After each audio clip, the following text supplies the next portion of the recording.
இந்த மாதிரியான சாஃப்டான கிளாத் எல்லாம் ஹேண்டில் பண்ணுறதுக்கே கஷ்டமாக இருக்கும்.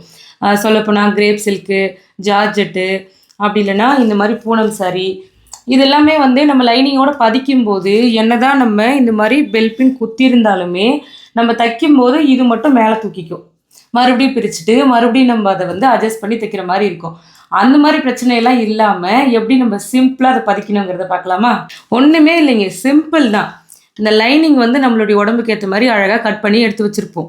இதில் இந்த மாதிரி ஃபேப்ரிக் க்ளூ இருக்கு இல்லையா, நம்ம ஆரி ஒர்க்குக்கெல்லாம் யூஸ் பண்ணுவோம்.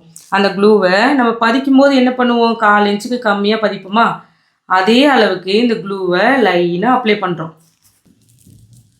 இந்த மாதிரி லைனிங்கில் சுற்றிரும் க்ளூ அப்ளை பண்ணிவிட்டு இதை மெயின் ஃபேப்ரிக் மேலே வைக்கிறோம்.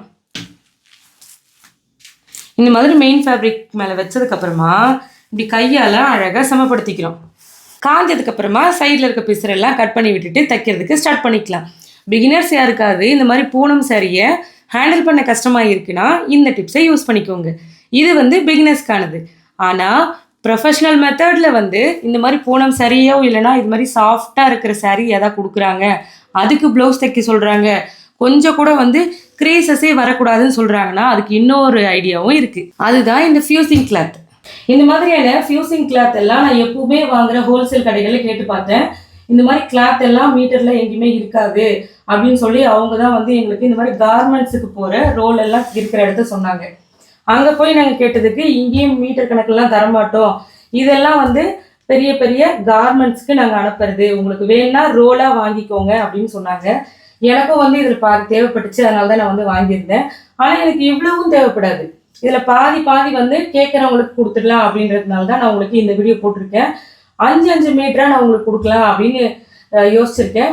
உங்களுக்கு யாராவதுக்கு தேவைப்பட்டுச்சுன்னா மட்டும் இதை நீங்கள் யூஸ் பண்ணுவீங்க அப்படின்னா மட்டும் 5 மீட்டர் வந்து வாங்கிக்கோங்க. ஏன்னா இதில் சிங்கிள் மீட்டர்லாம் எடுத்தோம்னா நம்மளால டெலிவரி பண்ண முடியாது. அதுக்காக தான், அந்த 1 மீட்டருக்காக நம்ம போயிட்டு வர முடியாது இல்லையா, அதனால 5 மீட்டராக நீங்கள் வாங்கிக்கோங்க. தேவைப்படுறவங்க ஸ்க்ரீனில் தெரிகிற வாட்ஸ்அப் நம்பருக்கு மெசேஜ் பண்ணி வாங்கிக்கோங்க.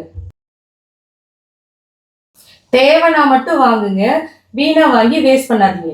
நமக்கு தெரிஞ்ச விஷயத்த மற்றவங்களுக்கு சொல்லிக் கொடுப்போம்.